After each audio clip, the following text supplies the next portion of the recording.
Man is beginning to respect the universe and the laws of the cosmos.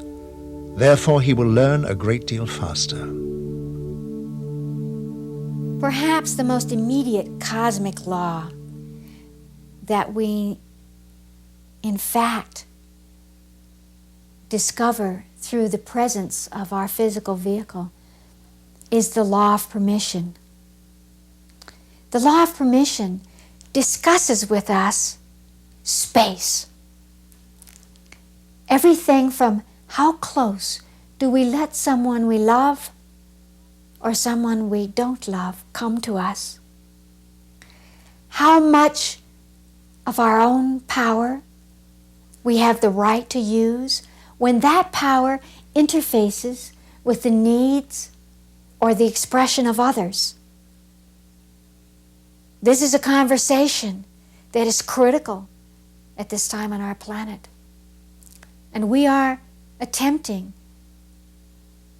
the entire global family of humanity, to learn this lesson. Where do my rights begin and end in relationship to yours? Can I take what's yours? Of course, these cosmic laws of permission have been spoken of in all of the great books when we talk about the right to live together or to ever take another life. We must answer these questions. Of course, I have a fairly radical point of view on that, which is that ultimately there are no victims. Therefore, if you take a space on some level of consciousness, it is always given to you. It is given to you not because you have more value than the value of another, but perhaps so that you can learn the laws of cause and effect, what we call karma. That your actions cause reaction. The space that you take, if it infringes on another, creates an energy which will produce an effect. And that effect will be your teacher. These are things that we must begin to bring into our daily consciousness so that we become aware that what we do and what we think and even what we feel influences those around us. And we must begin to ask the permission of those around us. There is a great need for healing on this planet now. And yet, with our highest intention to contribute, perhaps that's settling a dispute between two nations or between two children. It may not be very different.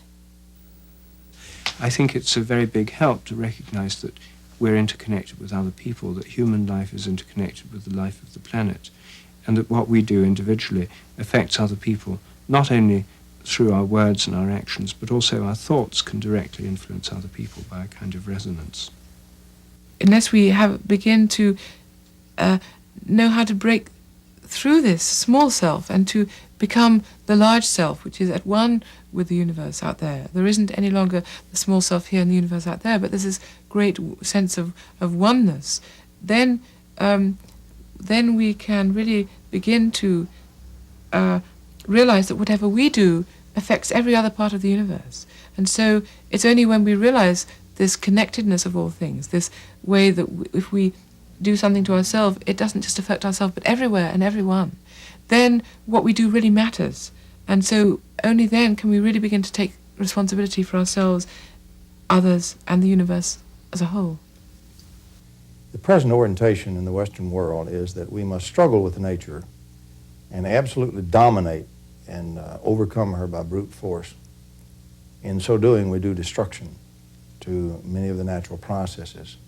A much better approach is to how do we adapt the natural processes and use them to accomplish the purposes we need for good purposes for human beings. You do a lot more with nature by leading her gently by the hand than you do by trying to destroy her. Eventually, if you persist in trying to destroy nature, you will find that you yourself are natural and you are destroying yourself.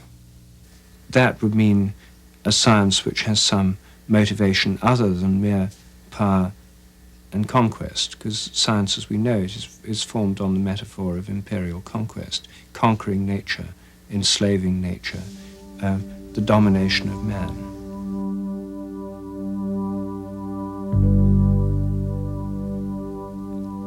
The integration of your society with the forces of your natural environment is a necessary step to achieve perfect harmony. Within the natural forces surrounding your existence are the means to achieve any possible requirements, if channeled in the right direction.